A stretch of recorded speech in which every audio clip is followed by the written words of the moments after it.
If you're trying to build a brand that lasts, you simply can't do it without the right people around you. But how do you find the right people? And how do you set them up for success when you finally do find them? Our guest today is an expert at solving these kinds of people problems in the hiring process, and she's got some tips for interviewing that you won't want to miss. Plus, Henry will be asking her his tough interview questions.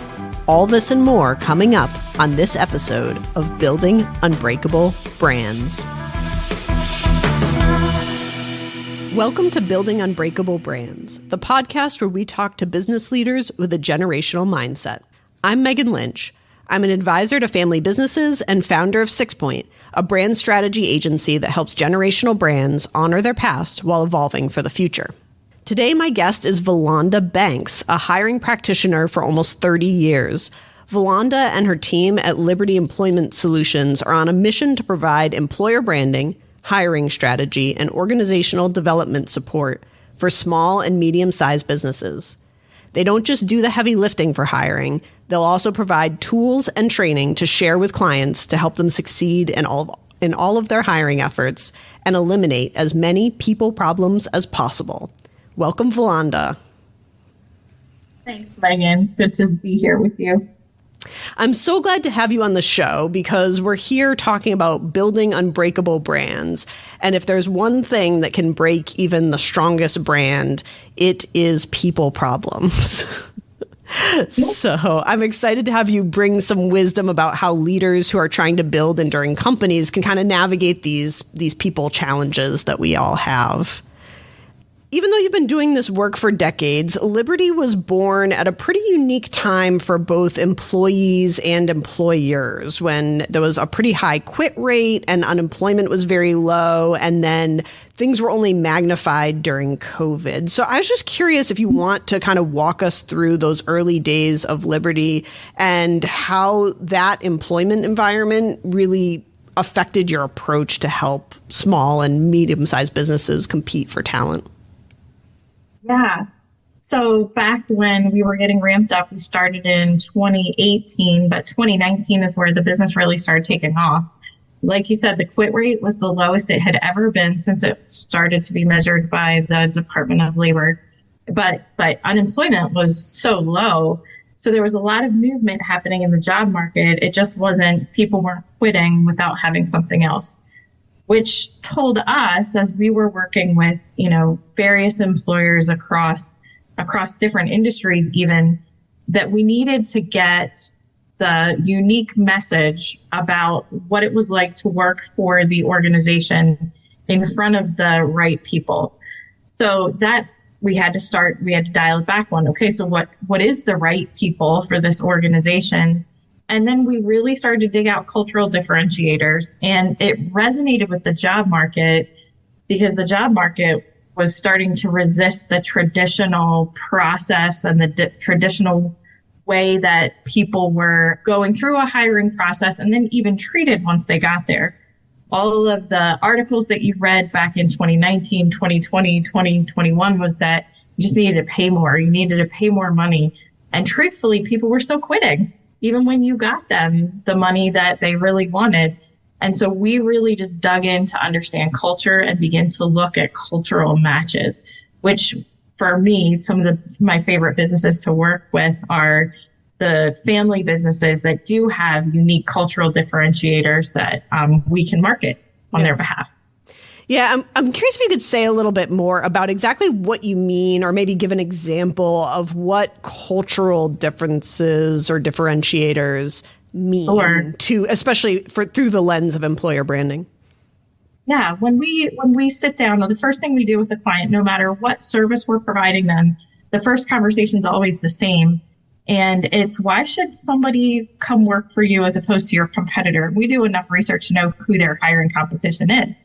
Like, why would somebody, we work with Quantum Services. They're a 300 employee inventory control company. So they do inventory control for convenience stores all across the country. Why would somebody want to come work for you as opposed to Regis and WIS, which are large inventory control companies? And immediately they come to life, and they kind of talked about how in our organization, you have a different level of autonomy than you do in those organizations. You have the ability to start your day early. You end when you're done, which means that if you do your work effectively and quickly, you choose your end time. So when we realize autonomy, early end times, no evenings, no weekends, which a lot of those other inventory control companies required, overnights, all of that, it affected how we advertise the job. Do you want more control over your schedule? Do you want Monday through Friday, no evenings, no weekends? And you've done this kind of work and you've done it well, but you've had to do it at night and had to do it Saturdays, and you've had to hop in a van with everybody else. And so you're stuck until everybody else gets their section of the store done. And so all of those became how we advertised, from the video that we recommended to the job ad that we wrote, to how we even structured and talked about the organization in the phone screens that we do for them. Things like that. Yeah, that's a great example. And I love this idea of really speaking about it from the employee's life standpoint of how do these aren't just values or cultural differences that are kind of nebulous, but this is how it affects your quality of life or your day to day, and makes it pretty tangible to them, it sounds like. Yes. It's one thing we don't, we always will take job ads and we help companies turn them inside out. Like, this isn't about what you're looking for. It's about what you have that your potential employee is looking for. Because when you make that match, that's something pretty special that creates longer retention, and it impacts job performance because of being more fulfilled in the work that you're doing. So yeah, it's just really understanding what type of role is this, and how can I attract the type of person that's going to want to come here and stay here. Yeah.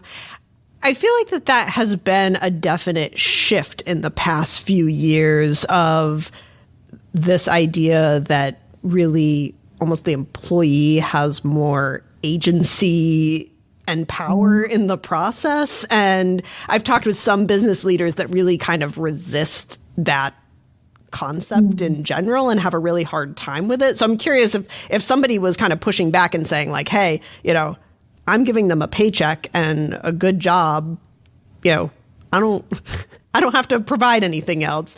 Do you have any kind of wisdom for them? My first question is, how do you know? How do you know it's a good job? Is it a good job because you say so?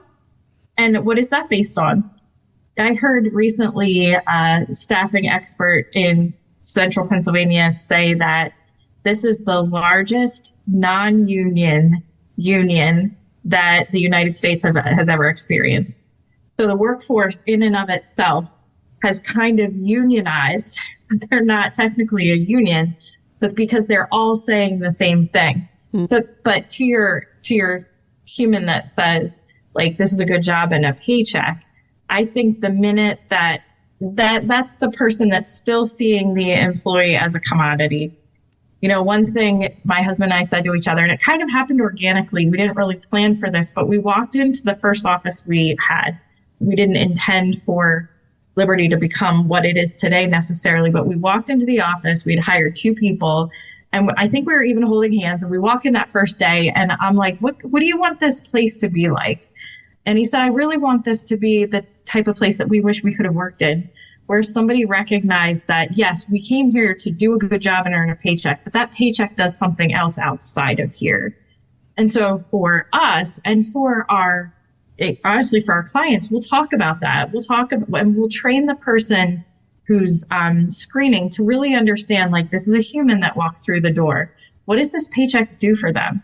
Is it like funding a hobby? Is it really their family's, is this to support their family? And when you recognize that it's a human with a purpose that is, as much as I love everyone that works for us, we have the best team probably right now that we've ever had. And as much as I personally care about each one of them, I know better than to think they're showing up tomorrow if I said, hey, by the way, thanks for being here, but we're not giving you a paycheck anymore. Right.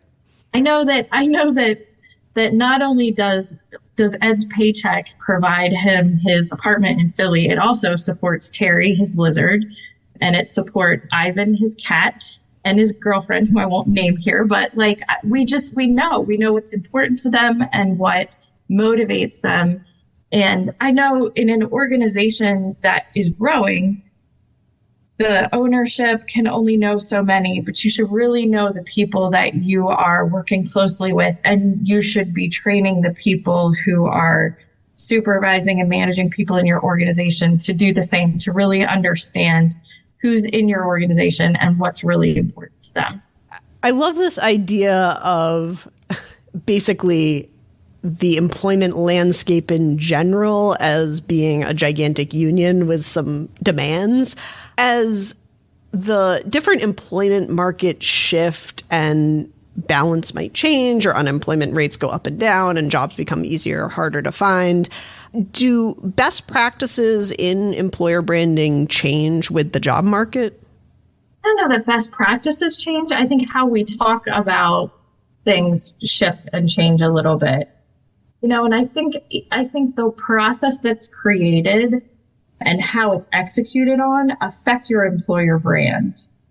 Like, for instance, I just had a client that we worked with that paused. I was in the office catching up with some folks, and they talked about how suddenly they were having ghosting all the time. And they didn't have ghosting before. And we got into this whole conversation of this idea that people put a date on the calendar, they schedule an interview, and then they don't show up.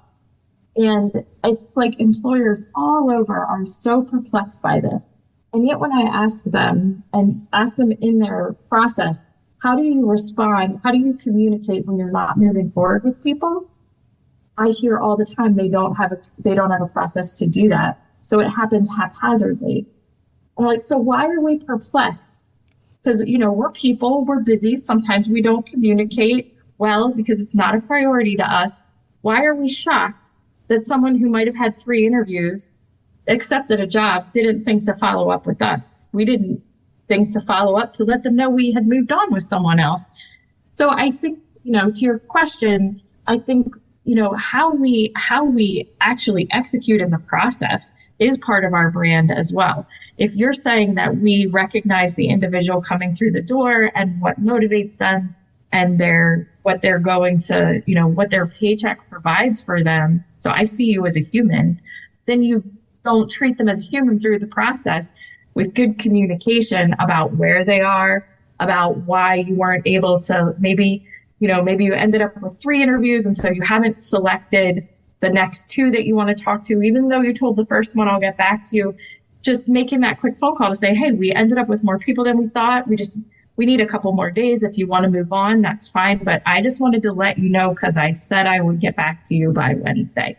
Like, if you don't offer them that courtesy, they're not going to offer that to you.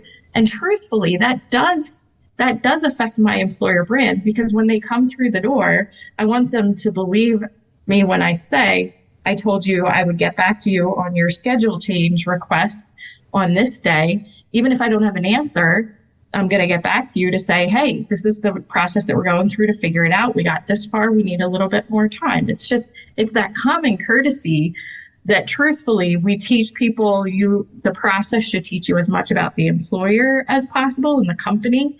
And company, it should teach you as much about the employee as possible. But you're each learning each other. So these things that you do, like, we want to tell the job market, you didn't get back to me? Well, too bad, but yet we don't get back to them. Yeah. So yeah, if it's really something that we value, then we have to show up and do it, not just expect it from other people.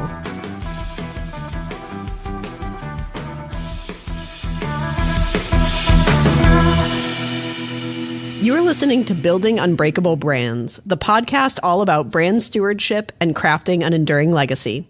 I'm here with my guest, Valonda Banks, an expert in hiring process and employer branding, who helps leaders find and attract the teams they need to evolve and endure. Valonda, you tackle all kinds of people problems, and I'm sure you've seen a really wide range of these, both big and small. I'm curious if there's any people problems that you see in businesses that as soon as you notice them, you're just like, oh my gosh, if they do not solve this, this could take down this company. Yes. It's yes, it's people in the wrong seat. We just recently went through what we call a resource recommendation project. So it was a large nonprofit. They're at about 100 people, and they've done such a good job of intentionally caring for people that they haven't needed an HR person. They have a human sitting in the HR role who hasn't been trained. Her background is in secondary education and accounting, and she kind of just grew into this HR role. And when we did an employee survey, there was just a lot of people going around their leader to get to someone on the senior leadership team who would have their ear and take care of their issues. So all of these things that should be happening at this middle layer were happening up here. And, everybody wants to say, well, that middle layer isn't doing their job. Well, what we came to find out is that this person in this role just didn't have the skill set to have tough conversations. And because she grew up in the organization, felt very empowered to listen and give ear to challenges. But then there was no process to go from there to resolution. And so these problems just kept sitting on the agenda of the senior leadership team. I just think it's that Peter principle, or is it the Paul principle? I can't remember which it is. Yeah, that Peter, yeah. Just because somebody's executed the job well doesn't mean they're necessarily ready for leadership. And I think that, plus not really assessing, just because this human has been responsible in this role does not mean they have the skill set or are wired and have the behaviors needed for a different role in the company.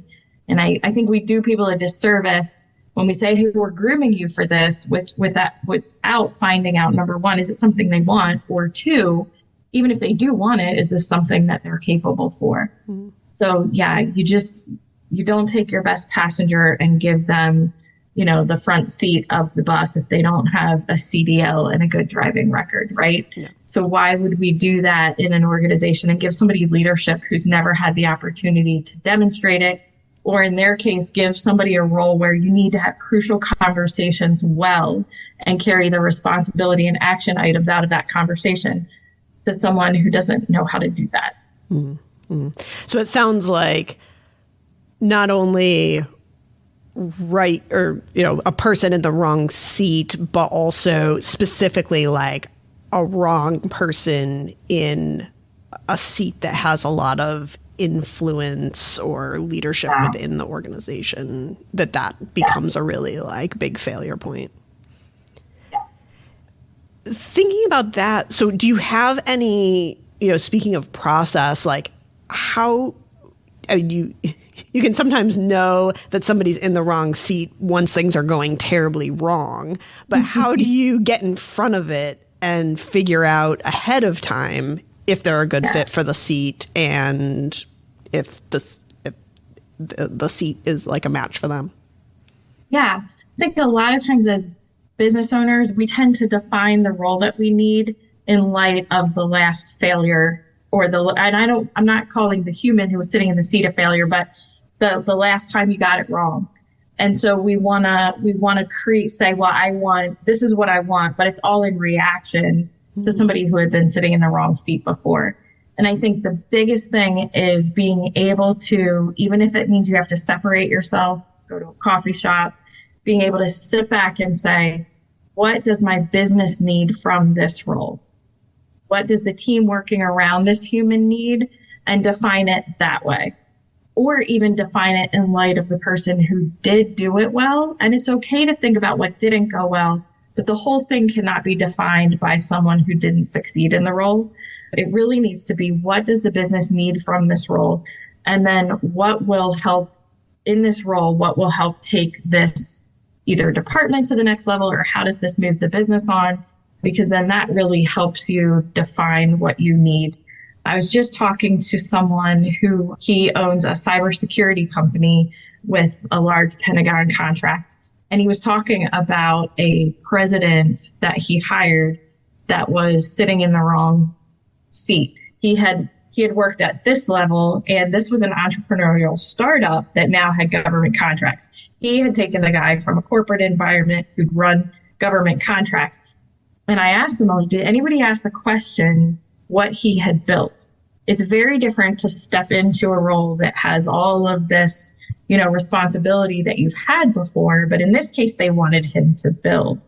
And so it just, once you're able to sit back and say, what does the business need? If you need somebody to take it from 10 million to 15 million, then you don't just find the person who's sitting at 15 million and assume that they can get you from 10 to 15. They've shown they can manage 15. So I think just like I said, sitting back, and then if it's a growth role, just really being clear as you're looking to find somebody who's already taken something and grown it. So it's critical to make sure you have the right person in the right. Yeah, I feel like I've seen that a lot, especially when it is the first time that a role exists in the organization, maybe like, bringing in a national sales director for the first time, or hiring a president, or, something like that, that I have seen that mistake where people take somebody who has executed at the level that they want to get to. And so they look and say, oh, well, the way I'm going to get there is by hiring that person from, the competition who that's where I want to be. And they're not really thinking about it from that building perspective of who has taken something from where we are right now and filled that gap, because it's definitely like a valley of death, and so oftentimes the person comes in from that large company and then looks around and says, whoa, I don't have this, and it just turns into this really combative, frustrating relationship on both sides, where they both feel kind of like let down or misled almost in the process of, well, that's what you're supposed to build, or, well, how am I supposed to do my job if I don't have these things? But yeah, it's a really very fun, well said, like, interesting pattern that you definitely see. And I feel like, and then it becomes only after you've made that mistake, then it becomes what you described about like, okay, well, now that I've done that wrong, now what don't I need? Right. It's a painful, expensive way to learn the lesson. Yeah. It costs, the cost of a bad hire can be felt. There's costs that you definitely see on the bottom line, and there's ones that you don't see in how it just slows the organization down. Because when you're talking about a role like that, I think you use national sales director, like that's not just working with you. That's also, they're working with a team of people who understand, who probably were there before them, and kind of understand where the organization is, and then feel like, have I been doing it wrong this whole time? So then, yeah, just that lack of clarity just brings everything to a grinding halt. And then you're like, what's happening here? Yeah. Yeah. And I feel like the values culture match for those kinds of positions, especially when they have a lot of customer interface exposure and things like that those people are representatives of the brand. And so if they're not quite culture fits, or they don't quite believe in what's going on, or they're frustrated or confused, there ends up being ripple effects in, from that the customer starts feeling, that then the customer feels frustrated or misled, or that the company's not living up to its brand promise and things like that. So, yeah. I think particularly, these are really expensive, frustrating mistakes to make. But I also think when it comes to hiring, we do get stuck in what we've always done or how we've always thought about these things. But to your point earlier, I mean, people's lives have changed so much in the past, 5-10 years. What they want out of work has changed so much. It seems like it would be really dangerous to get complacent around hiring process, how we're thinking about that. Are there any really unique or innovative approaches that you've seen out there of companies, dealing with employer branding in a really different way that feels really kind of cutting edge right now?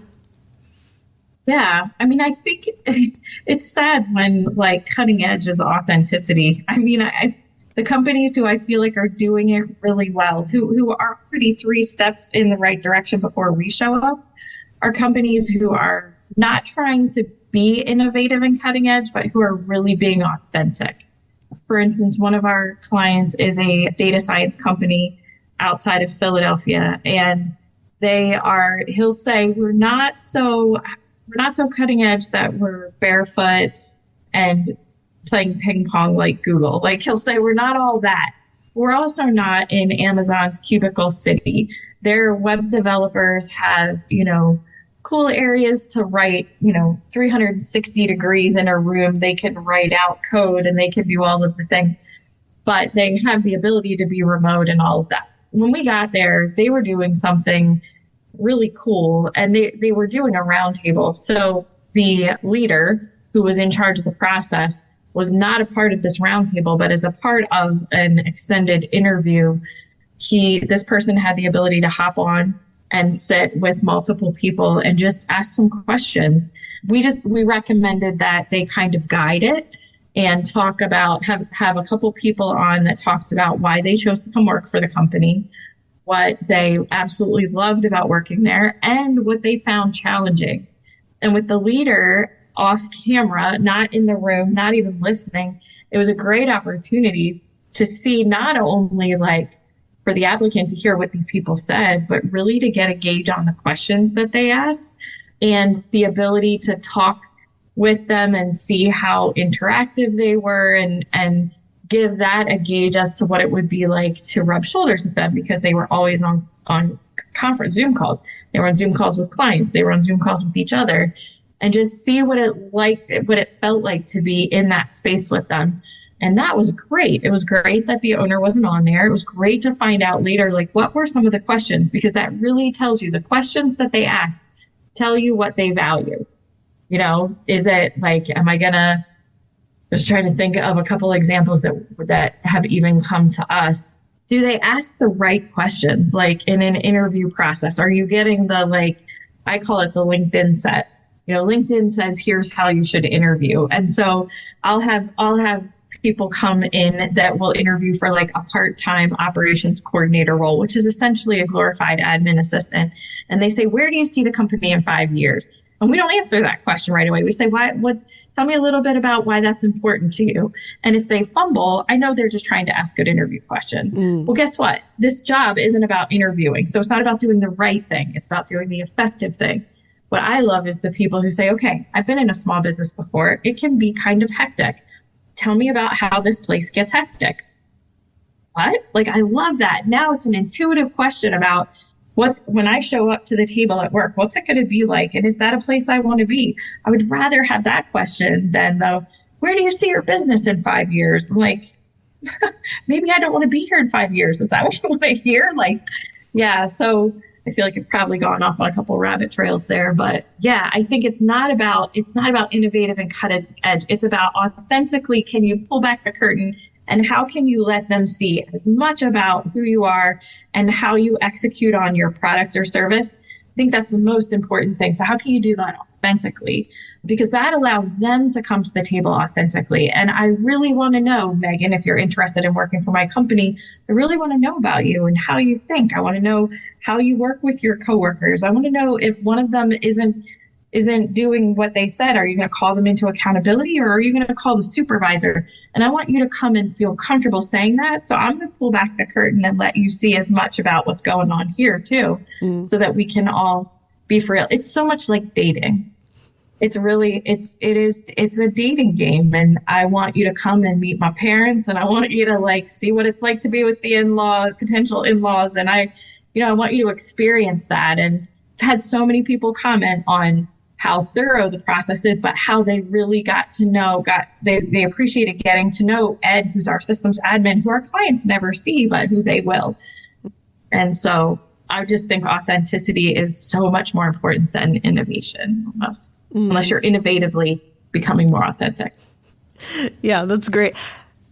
So I think the big thing that I hear you saying is that I think when people think about employer branding or start talking about that, oftentimes what it starts to get to is how do we make ourselves look as good as possible to attract really, high quality candidates, whatever that means to us. And what you're saying is something a little bit different, that what we're really talking about is not looking as good as we can, but instead being as open and authentic as we can, and, you know, still finding ways to communicate our strengths, but not really with an idea towards how do we, I don't know, turn it into a marketing exercise or something. I feel like that there's kind of a nuance to what you're saying that sometimes gets lost in conversations about employer branding. Can I give you one more example? Yeah. Okay, so somebody asked me on Friday, it was one of our consultants, asked me about a question about my husband. And the question was around, like, how did he land you, or something to that effect. And I said one of the most pivotal moments for me was when he saw an ugly part of Valonda and he didn't leave. Mm-hmm. And it's so interesting because one of the things, you know, I'll go back to the client who's got, like, they do inventory control audits in convenience stores in almost all 48 states. And their video, they have employees talking.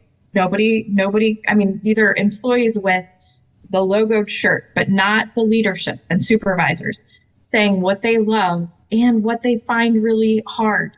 You know, and yet they're still there, and why they stay.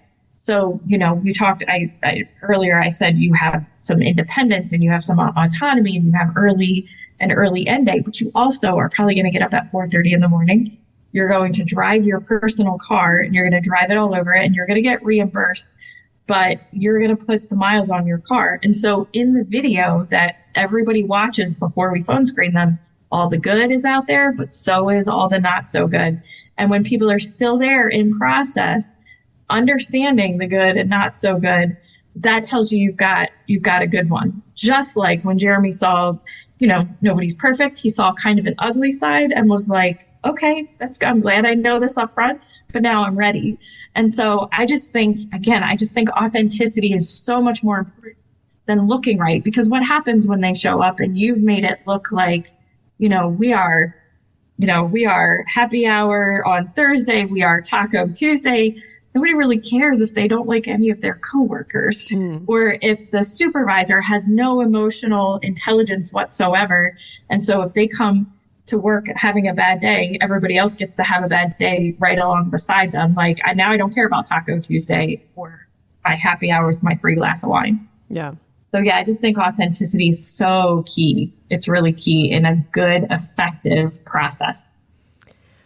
When you're thinking about authenticity in the process and thinking about, the metaphor of you and Jeremy dating, is there an order that things need to be done in? Like, do I need to show you the good things about me first for a certain period of time before I hit you with something that's not so good to make that work? Are there any tricks of the trade there? Well, let's just talk about dating for a minute. So first you see a profile online. I did not see my husband on a profile online. I actually knew him from before, but let's just say, you see a profile. You're like, okay, he's kind of cute. And he does this. This is interesting. I want to know about this. So what do? You have a conversation first, right? Usually it's a phone call, or you go back and forth by email and you learn a little bit to say, okay, this is interesting enough that I want to take the next step. And that's essentially what we're teaching people to do. So does the application look good? Does the resume have enough skill set there that it makes sense to have a conversation? Okay, well then let's take that online profile / application and let's have a conversation. And, we will go dig into at least one or two behavioral areas, not just, okay, so going back to like a Liberty job right now, we do resume review and interview scheduling. So you've done similar tests like that. That's great. But have you done it for multiple people? Have you done this work for clients as opposed to just an employer? And so we'll dig into a couple behavioral questions. And the goal of that piece of the process is to say, is there enough good there that it makes sense to ask them to put gas in their car, drive into the office, spend 2 hours with us to see some of the work and same. So when we're going through the process, we're asking them, so based on what you know so far, do you want to take the next step? That's how we end each part of the process. And so then now that I know it makes sense for me to take my time, and you're saying it makes sense for you to take your time. Now let's come in and let's let you meet the family. Let's let you meet the family. Let's show you a little bit about what the family's like and how the family works together, like family dinner, if you will. And then after that, hey, does it make sense to take the next step? It does. And that's just kind of how we keep the process moving and do it in a way that's like, this is two people making a decision. That's the other thing. Going back to the job market and some like the old way, the job market, they made the assumption that you want the job so bad that when you do come in for an interview that you're interested in the job. You're forgetting that there's a person across the table who may or may not like what they see. Mm. So just even being able to pause and say, does this sound like something you would like, based on what do you want to keep going? Yeah. Yeah. Hiring interviews, I just feel like they're really high stakes on everyone's part, right? And like just a critical point of failure for a lot of companies, like where those hiring mistakes are made. And being a really good interviewer, a hiring interviewer, is not an easy skill to master. But I've seen you interview prospective employees, and you are amazing at it. So I was curious if you could give us Valonda's top 3 interviewing tips. Yes. Number 1, assumptions kill. Good ones and bad ones. Anything I really like the sound of, like that gets me what I call happy ears in the interviewing world, where all of a sudden now all you could do is hear the rest of the interview through this amazing thing they just said. Pick it apart. Never assume.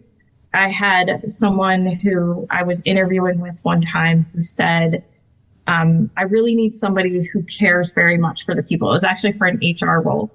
And he said, I need this person to be a culture carrier. And here we really care about our employees. And so it just so happened I wouldn't have been at the interview except for he was going to do it after hours in a smaller family business and everybody else would have left the office. So I said, can I come and just sit with you? Like, I know that you're going to be fine. I just want to make sure she understands that, like, this is going to be like, I don't want you to invite her to an empty office after hours. And he said, I would love that. So we sat there and she said, I do X, Y, Z because I really care for people. And he's like, that's great. And I see him sit back and I see him be like, yes, okay, this is so good. And then she said something else, because I really care about people. And he just checked that box all over again. And I could feel he was settling into this. And so the third time I was like, okay, I have questions now. And I said, nice young lady interviewing for this job, whose name I will not say here. You said you really care about people. Can you tell me about a time that maybe caring so much about someone created an issue? And she said, without hesitation, yeah, that would be the lady I came to invite to live with my husband and I. He was really surprised when I called him and told him that I was bringing this employee home to live with us. And I saw the person who was doing the interviewing just shrivel, and I could just see him cross things off. And so whether it's good, or even on the flip side, you get a question or you hear an answer and you're like, I don't really like the sound of that, check it off. We were hiring for a large, it was kind of in the manufacturing space, but like a service manager. And he said, I forget what the question was, but his answer was, it doesn't look like the cards will play out like that. And I was like, wait, so is this not in your control? And I didn't like that answer. I'm like, I don't want to put somebody in as a leader of a $9 million piece of a very large business, like, who thinks that everything's out of their control. And I asked him what he meant by that. Here, what he meant was, the question was about like where he saw himself progressing. That's what it was. Because he said, it just doesn't look like, I could do that. And so when I asked him, here he had done his research and realized there were only 2 steps between him and the owner of the business, who was the son of the original owner, and knew it was probably going to stay in the family. And so he wasn't saying, I'm powerless, I have no control. He was saying, I'm probably close to my ceiling, which tells me A, he did his homework, and B, he recognizes that the structure is a family structure and will probably stay that way. And I was like, oh, great. So it's just that whole idea. Some of us have our, really know what the hill you're willing to die on is, and be very careful that you put a stake in the ground in someone's application until you've really processed what you heard and what was behind that. I tell our team all the time, like, it isn't what they say, it's why they said what they said. One of our most effective project managers, when I asked her, she had done some hiring before, and I asked her what her favorite interview question was. It was one I would never ask. But when I asked her, why do you ask that question? Her thought process about the information she wanted to get out of the candidate was money. And so it's just that idea, I would say that's all 3 tips, Meghan. Don't assume when you hear something you like. Don't assume when you hear something you don't like. And don't assume that the first answer is the real answer. Just don't assume. Yeah.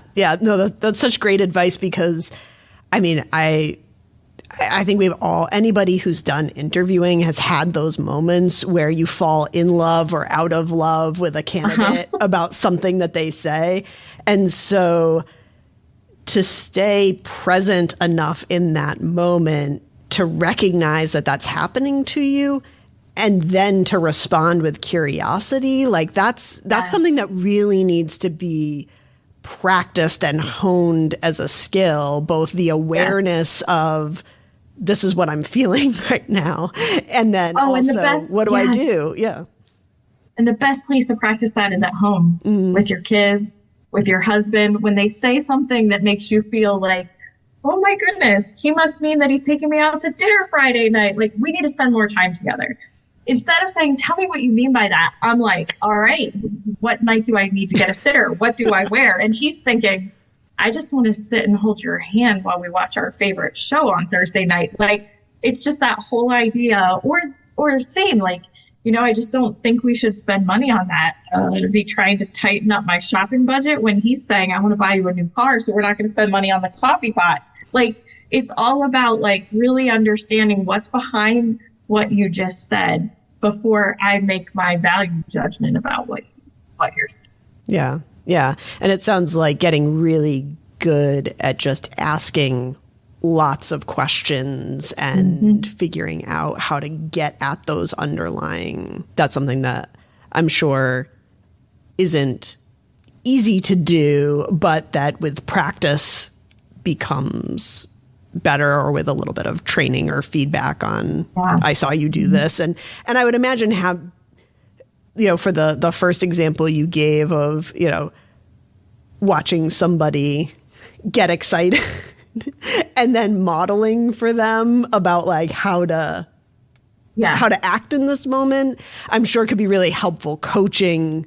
for leaders who do a lot of interviewing, to just have somebody from the outside be like, ooh, this is what I saw you go through emotionally, and this is how I redirect. Yeah. Yes.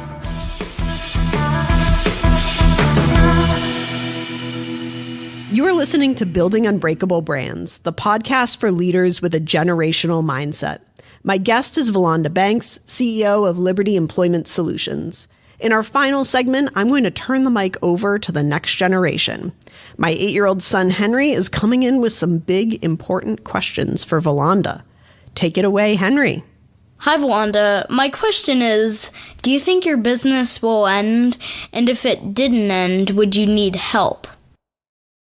Wow. My goodness, Henry, 8 years old, going on 25, 30 something. I do not want my business to come to an end, which means I'm going to need help.